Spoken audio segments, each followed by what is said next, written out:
All right, guys, welcome to the Digital Barbell Podcast, episode number 50. Almost getting there to 52. 50. Yeah. Last week you said the wrong number. I said the wrong number last week. I was like, that's why it threw me off. This is episode 50. 2 more till we hit the 1 year mark. That's pretty exciting. Yeah. There's Button saying hello. We ruffled some feathers last week with the sponsor of the episode. Yeah, we got some phone calls, got some texts. We had some guest cancellations, almost cancellations. Our Airbnb rating went way down after last week's sponsor. We just had a whole bunch of people staying here, and no one even saw a snake, not even in the yard. So we're all good, everyone. All clear. All clear on But the it snakes. did cost us a sponsorship this week. We got nobody this week.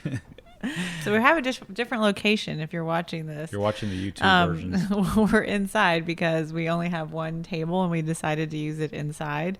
It's usually in our office. So we're carrying it back and forth right now. I was joking to my family that Jonathan likes saving money so much that he's happy to just carry it back and forth. When we need it in the office, we'll put it in there. When we need it in here, we'll bring it in here. Just carry it around the house. You want to eat breakfast in here? You want to eat lunch in here? We have one chair. We just move it wherever we want to sit. Yeah. But if you didn't know, if you're listening to this on just the audio version, we try to put almost all these up in video form on our YouTube channel too. YouTube.com/C/Digital Barbell. Or just search Digital Barbell YouTube on the Google. Okay. We all know how to use YouTube by now. So this is funny. I just wanted to point this out while we're in the house.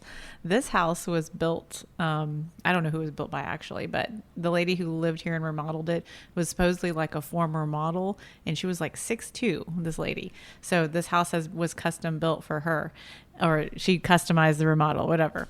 Anyway, I want Jonathan to demonstrate for the people watching. The countertops are about, how much did you say?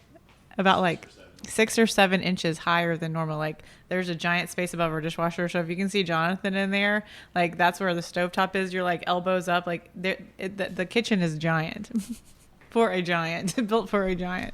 So it's been pretty funny to get used to. Also also the bathroom that's ours is a giant countertop, which makes it easy to brush your teeth. The sink is just like right up here by your mouth. You set your chin on the counter and get after it. Yeah. It does make stirring in tall pots a little bit challenging, but you get used to it after a while. I don't mind it except for using the sink. The sink is weird to me. Like trying to wash a dish, you're like elbows up, the dish is real high. Yeah. I feel like I'm making a giant mess, but it's pretty fun. You get used to it after a little while. Yeah. I got a couple quick announcements before we get into this week's episode. All right. If you missed registration for the 4-week Bringing Flexi Back Mobility Challenge, that's okay because we're going to start another group next month. Just head to the website, fill out the form on the pop-up or click the banner at the top of the page and sign up for June. I've enjoying it so far. I really, really, really need it. Yep. It's been good so far. It's revealing how tough some of these positions are. And it's kind of cool. Like you do something on your right leg and then your left leg and you're like, wow, there's a big difference there. Yeah. That banded hamstring stretch, man. Okay. So that's announcement number 1. Announcement number 2 is for our email group. If you're listening to this the week that it comes out, keep your eyes open on your email this weekend. If you've been waiting to join either our dumbbell strength program built with dumbbells or our full body fitness program, a body, you'll get an email to grab a spot at a discount this weekend. So watch for that on Saturday morning. So we've got another episode of You Go, I Go with some different topics this week, but I wanted to go through something briefly that one of our clients wrote up. Okay. Sometimes when for our nutrition clients, sometimes I'll put things on their calendar just to kind of see where they're at on different things and learn about them and kind of just to keep in touch. So I asked this question on this client's check-in on his calendar the day before his check-in. I said, someone asks you for the most basic nutrition advice they can start doing today. What do you say? And man, he put together a super thoughtful answer here. So I just thought it would be awesome to share with everybody. Number 1, look at your normal food intake. Number 2, learn what your daily caloric need is and eat at a slight deficit. Number 3, ensure that you get 1 gram of protein per pound of body weight fit into your daily intake. Number 4, drink about 100 ounces of water every day. Number 5, include 3 servings of fruits and veggies per day as part of your intake. Number 6, don't over or undereat regardless of physical activity. Number like 7, track the foods you eat. MyFitnessPal is a good resource. Number 8, be consistent. Number 9, be easy on yourself, but not too easy in a sense of giving yourself too many excuses or leniency to break consistency. Number 10, eat foods you enjoy. That's an often overlooked one. Number 11, remember, calories matter. We can overeat, quote, healthy foods too, and that impacts our bodies just like overeating junk does. Number 12, I said be consistent. I like it. Consistency is more sustainable than perfection. And then last but not least, trust the process. Of course, trust the process. Yeah, man, that just made me feel really good that Yeah. he has learned in the time that we've been working together why he's gotten the results that he has. And that I'm confident he'll carry on and teach other people. And share with others, yeah. I mean, 2 other members of his family have already joined since he has too. So Yeah. obviously he's walking the walk. So really great. good stuff. Okay, so let's get into the first topic. I want to talk about a commonly misunderstood thing. Let's say somebody is beginning to start paying attention to their nutrition. They understand the importance of protein. Maybe they've been using the hand rule for portions, and now they've got a specific amount of protein they're trying to eat. Okay. There seems to be some confusion around the quantity of protein in a food in relation to what it weighs. I think because we weigh food in grams a lot, and then we also talk about how many grams of each macronutrient is in food, there becomes this confusion.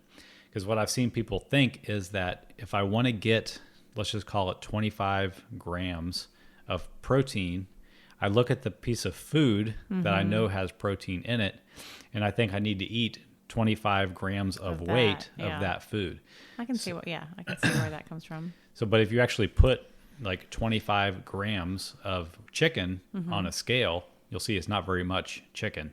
So the goal is to actually get 25 grams of the macronutrient protein from whatever the food is. Does that make sense? Yeah. Weighed out in ounces. Yeah, whatever Yeah. you're weighing it in grams or ounces. Okay. I would. You wouldn't want to measure your meat in cups or tablespoons. But yeah, I recommend people pick a method, whether it's grams or ounces, and stick to it. That's the most important thing, is that they're consistently logging. Or most commonly, meats are weighed in the ounces. I've never seen a serving. Except of for our like, international clients that weigh okay. everything in grams. Okay.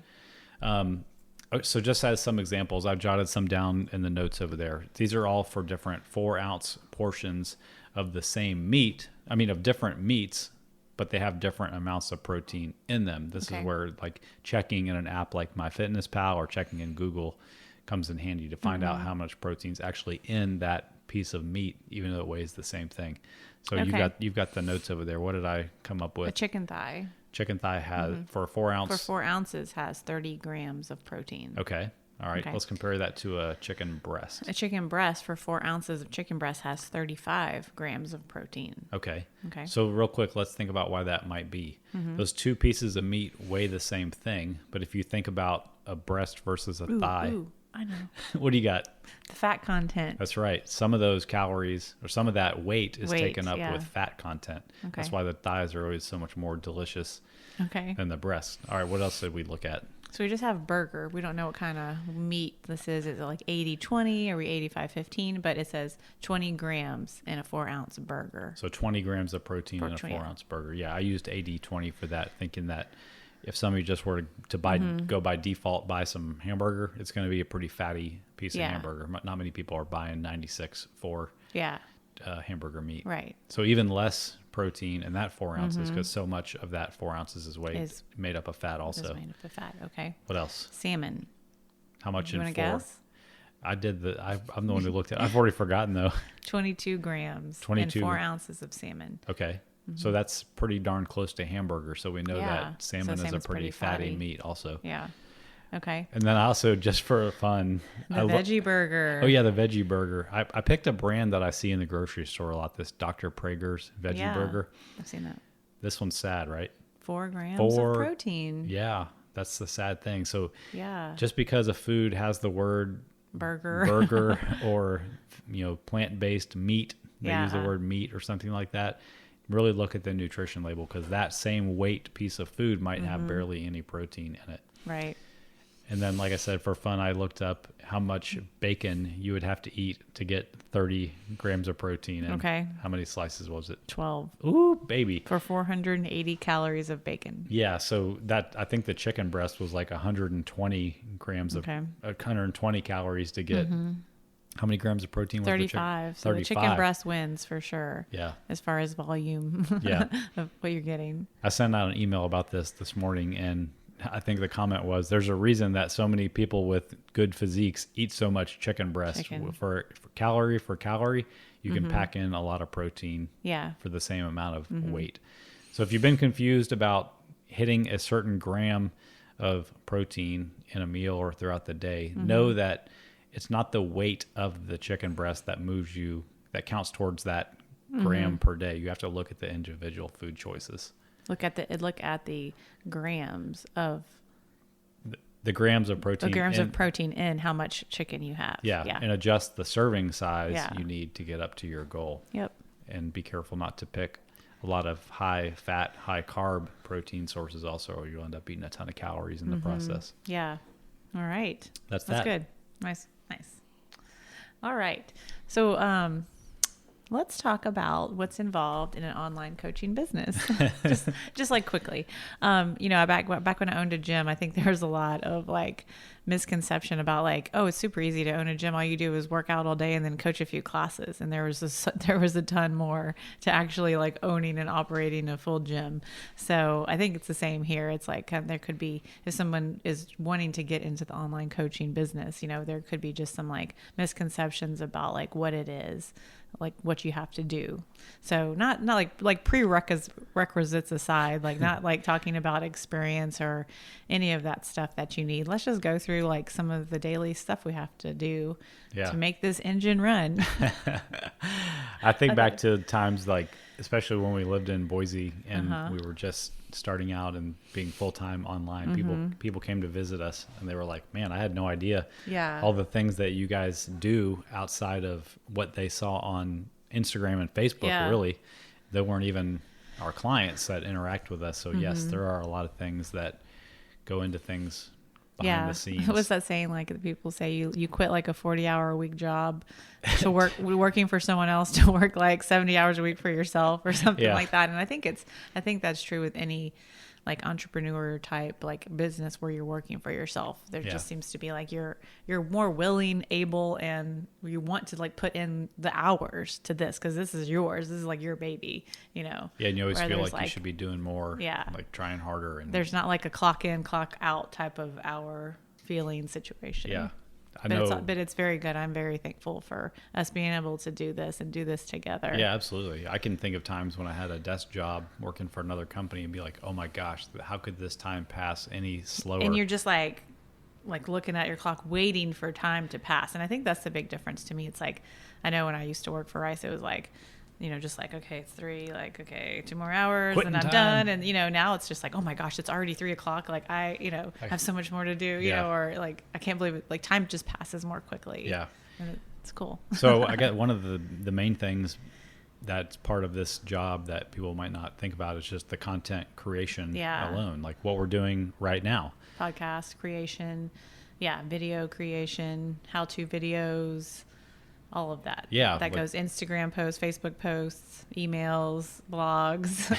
There's a ton of content creation going on. Right. And that's one of the things that we knew we needed to bring on help for was to help us move a lot of our content to our blog, to go back through our blog from when we first started and make sure everything looks and reads well since it's going to live on forever. Yeah, we made the mistake of just putting content on Instagram for a lot of years, realizing like, we were making some killer content, I thought, and it's gone in the flash of an eye. Like once you scroll past it, it's gone. And there's no way to like capture that and like send it to someone. If it's like, here's how to do an air squat, you put it on Instagram and then you're like, hey, I wish I could tell this person how to do air squat. Now I got to go find that post and dig through years of stuff. Yeah. So that's one thing we have Christina doing is like, digging out some of that stuff and putting it on our blog, which has been super helpful. Yeah. You guys probably get a lot of these little links now in our training video page. And that's what that's from. Yeah. Is she's moving that stuff from Instagram to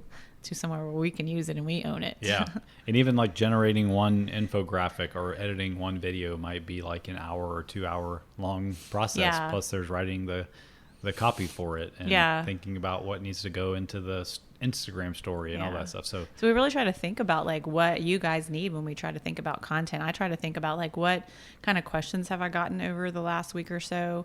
Like what is there do I see like a common theme of like what people are having problems with, or is there like a hot topic going on right now? You know, things like that. And that's kind of how we come up with a lot of the posts that we're gonna post. Yeah.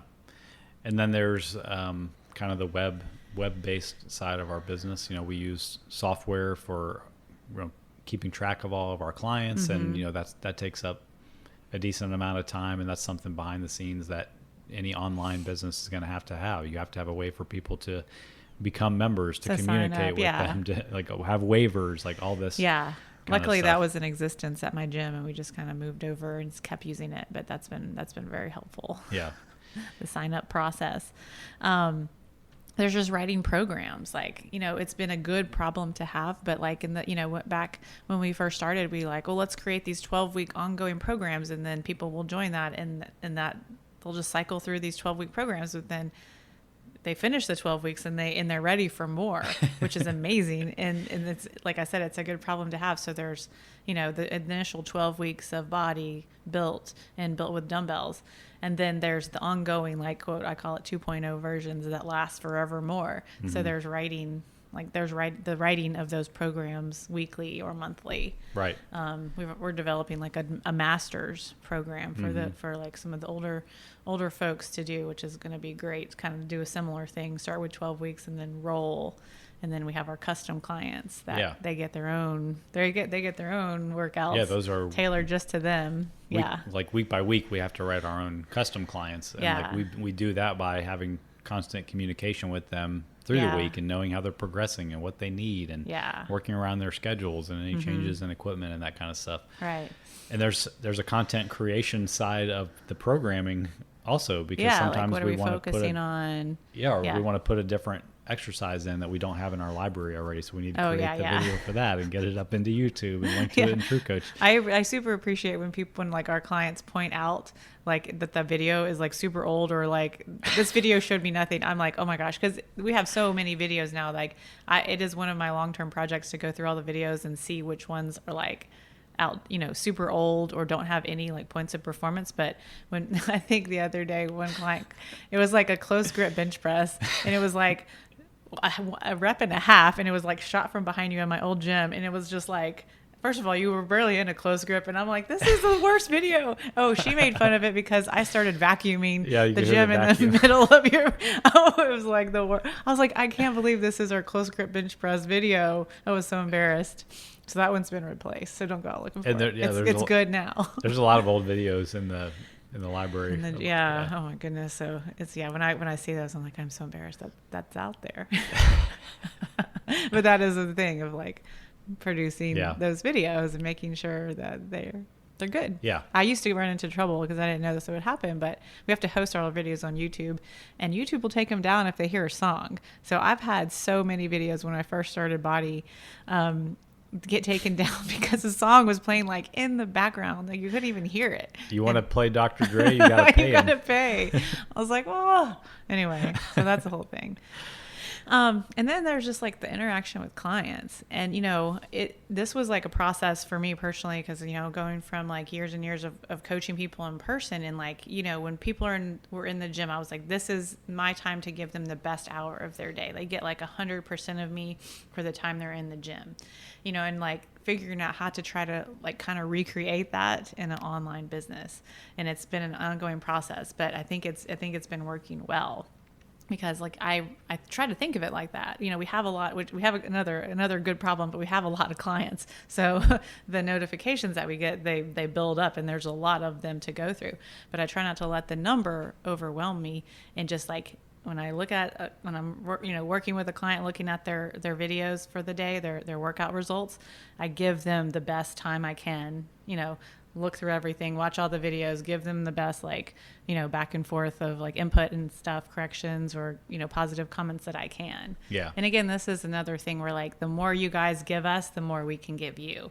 The more even if you're not recording yourself every day, but the more notes you can give us, the more we can give you guys in return. Yeah, we can help you progress better. Yeah, through the more we know. Yeah. So if but seeing the video for sure is the best. We can see how your form looks. We can see the speed that you're moving, the weights. We can just put eyes on it. Yeah.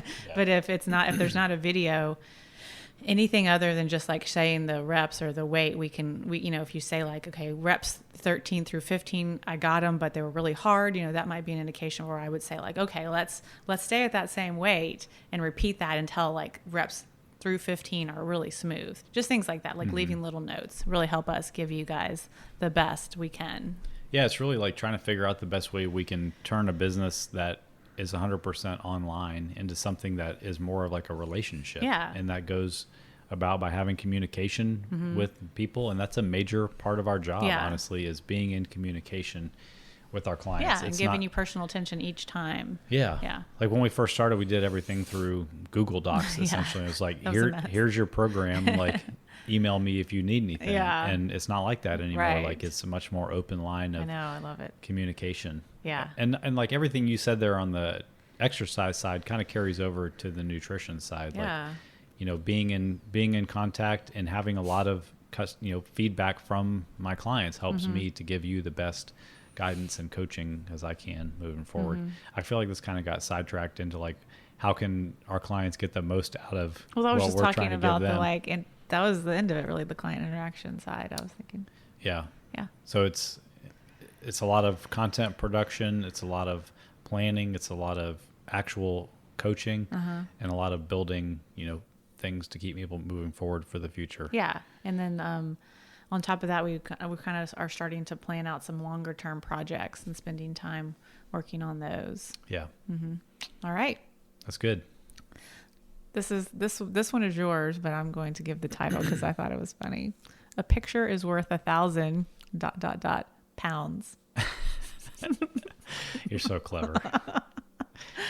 Okay. Well, the point, what I wanted to get at with this one is it's a super common thing, but I've been having these conversations with clients a lot over the last couple of weeks. So I thought I would bring it up again. Okay. It's about, I'm kind of thinking I just put a bunch of ice in my mouth. I was like, why did I do that? Don't chew that ice on microphone. It's about really, we have a whole podcast about this, but it's about body weight versus body composition and how important it is to monitor more than just your body weight as you're on this journey to save you from getting super frustrated and downtrodden and wanting to give up. I'm thinking of a specific client individual who she's been working with us for a little over a month now, and she's been absolutely doing everything that I've asked of her on the nutrition side. Just amazing. She's got a great attitude. She's just super compliant and a pleasure to work with. But to be honest, her weight hasn't changed a lot over the last month. It's gone down a little bit, gone up a little bit, gone back down a little bit. But all in all, she's very, very close to the same weight that she was 4 or 5 weeks ago. But since it had been about a month, I asked her to get updated measurements and pictures so we could see what was going on there because it is important. And I already knew kind of what to expect because I had been seeing kind of her non-scale progress and some of her feedback about the way clothes were fitting and that kind of stuff. And over the last 4 weeks, she had lost 5 inches total across only 4 different measurements on her body. Wow. And in her progress pictures, she looked like a completely different person, completely different shape of her midsection, lost fat pretty much all over her body. And and that's just the way that it works with a lot of people.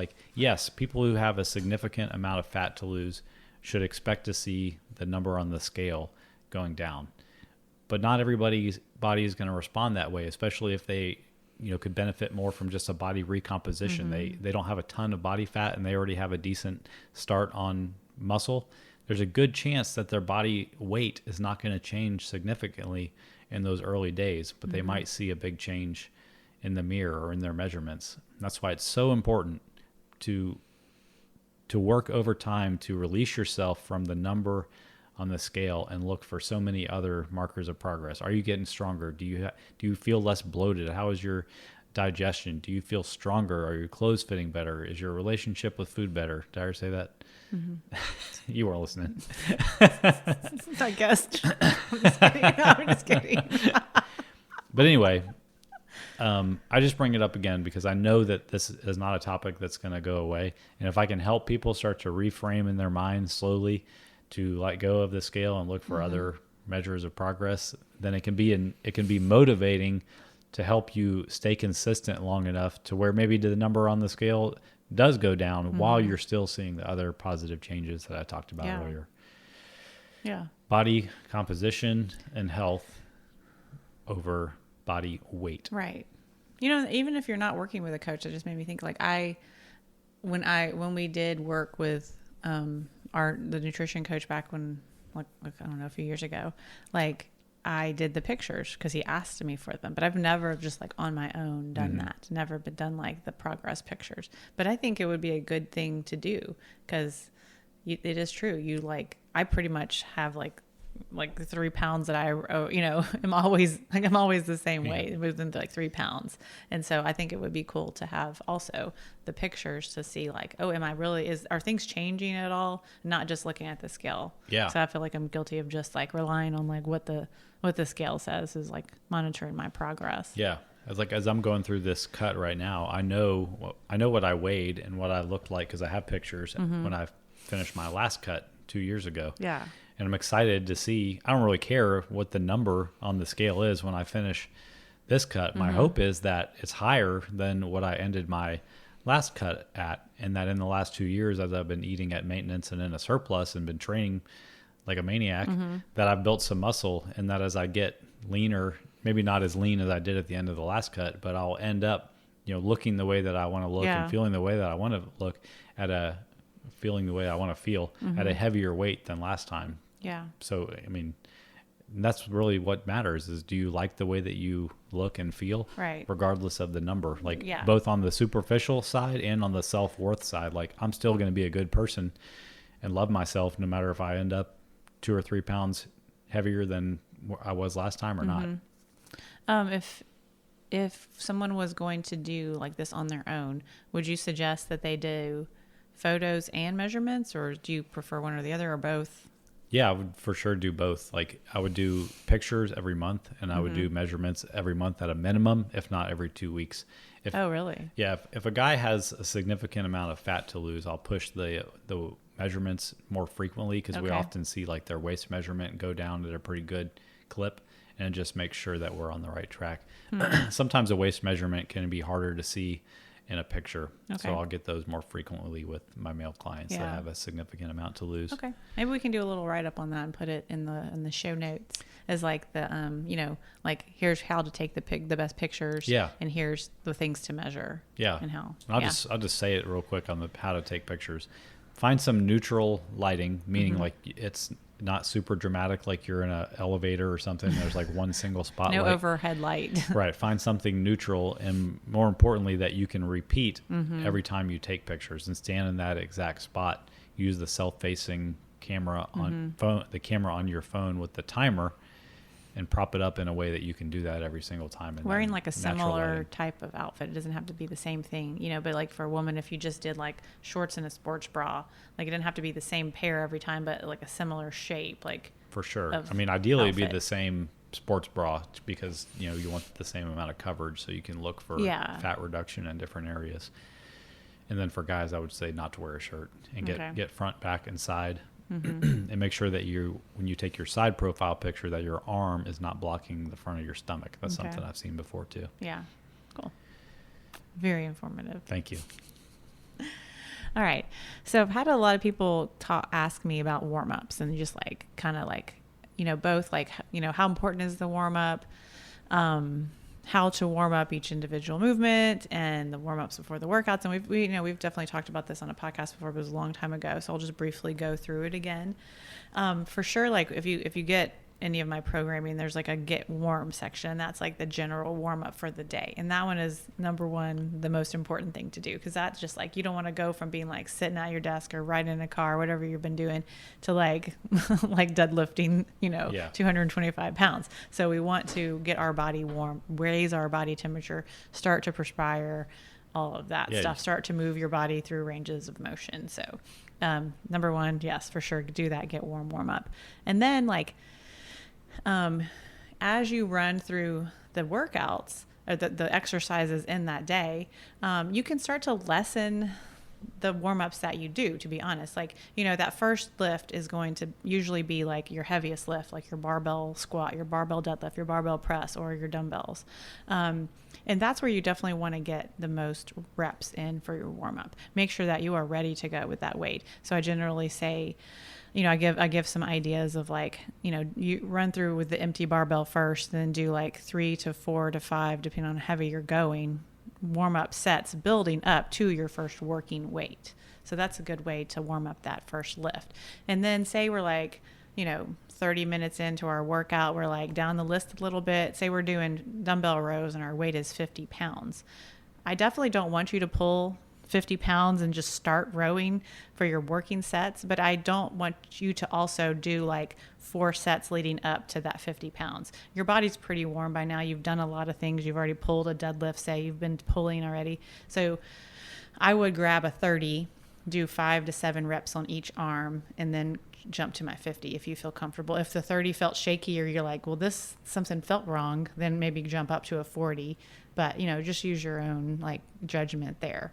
Yeah. But you definitely don't have to put in like 3 or 4 more sets before each workout, before each exercise. Yeah. If that makes sense. Yeah. Let's say like you're bench pressing 185 today. You do all your work sets at 185, and the next exercise is dumbbell bench press. Yeah. And you're going to use 50s. You don't re-warm up with 25, 30, 35, 40, 45, 50. But you also don't just go right to those. Right. You would do a set at 35s with the 35s, and if that felt good, you'd go into your working sets. Right. Your chest, your triceps, your shoulders, they're all warm. They were already from warm, the bench press at 185. Mm-hmm. But running through the movement with a lighter weight. Number one, get you used to that range of motion. Make sure that your body's ready for that. Make sure you have all the points of performance intact before using that working weight. Yep. And then, of course, if you're doing a conditioning work, there is going to be a warm up for that. And in that one, what we've talked about a lot is, it does a lot of things for you. It helps you just like kind of plan out your like plan of attack. Like, here's how I'm going to move through these movements. I'm going to practice and make sure I know how to do these movements. I'm going to get my flow down. I'm going to get a little sweaty. I'm going to get my heart rate up. I'm going to feel how bad this is going to feel. Don't say bad. Get all that out of the way before you start, and then your workout will be a lot better than if you just load up, all of your equipment and you don't have a plan and you start to figure that out in the first 2 rounds. Things are going to go bad. You could mess up, like, potential injury stuff, and you just won't do as well, and you won't get the most out of that workout. And I'm guilty of that. I've done that before, where I'm like, I'm ready, let's go, and then like I am struggling through that first round or 2, and then I start to get it together, and I'm like, well, if I would have done the warm up, I would have had it together at 3, 2, 1, go. Well said. All right. I agree with all that. What else we got? I think that's it. All right. Let's just leave it with.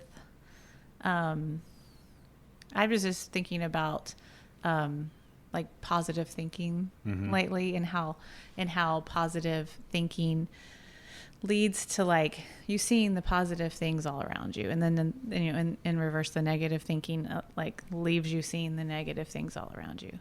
It's just something that's been on my mind. Like, as you go about your day to day. Yeah, like seeing the positives in any situation. Yeah, helping to bring positive light back at you. It's kind of like if you like drive a car and you're like, I never even seen this car before. Now I see, I saw 5 of them today. And it's just like that same thing. You're kind of like attracted to what you put out. Yeah, you're like hypersensitive to those kinds of things because you're focused on it. Yeah. Yeah, it's like it's been raining a ton here. And like, we can choose to look at that as, man, it's raining here, like so dreary, and what are we going to do with ourselves? Or we can look at it as a chance to, spend more time inside doing something, or, appreciating the fact that it's going to be a drought probably in 2 months. Yeah, no, that's really weather is one of the things where I do have to like force myself to find see the positive, and rain is one of those things where you're just like, oh, it's ruined my plans, it's ruined my day. No, that's not the case. Like, look at all the positive things that rain brings. Like you said, like, it's helping to grow all the things around us. It's bringing beauty to us. It's allowing me to do an activity inside. It's allowing me to not feel the pressure to go like mow the grass today or something like that. I can instead like relax and do something inside that I wasn't probably going to have time to do, stuff like that. I see this with nutrition clients also, and with training clients too. It's like, if you get like an injury, something doesn't feel right, and it makes you have to stop doing something for a little while. It's really easy to focus on the negative part of that and let it like make you feel negative in other parts of your life. Like, it is. I'm not going to be able to deadlift for like 2 or 3 weeks. That's a bad example. More like, I feel bad about the injury that I got. Let me self-soothe myself by, also just derailing my nutrition also, because what's the point anyway? Everything's bad. I might as well just let everything be bad, versus like, let's say you twisted your ankle or whatever. Be like, all right, I twisted my ankle. Like, what else can I focus on? What's the positive in this situation? Does it free up my time that I would normally be spending on squats to, do extra work on my arms and chest, or ride the bike or whatever, that kind of thing. Like you said, just looking at any situation and trying to find the positive in it, and letting that breed more positivity. Yeah. I mean, it can be like with work, like, oh, I have to work a lot of hours, and then you can go down the negative road, or you can go down the positive road and see the positive things that are coming from what's going on around you. That saying is like, most people are about as happy as they want to be. Something like that. Yeah. All right, guys. Well, we have a pretty short episode for you today. Hope you enjoyed it. If you ever have any ideas you want to hear about or questions, there's a link in the show notes where you can fill out and submit questions or things for us to talk about, and we will give you our thoughts. Reminder that you can still sign up for next month's mobility challenge. Just head to the website and fill out the form on the homepage. All right, you guys enjoy the rest of your day, and we will check you out next episode.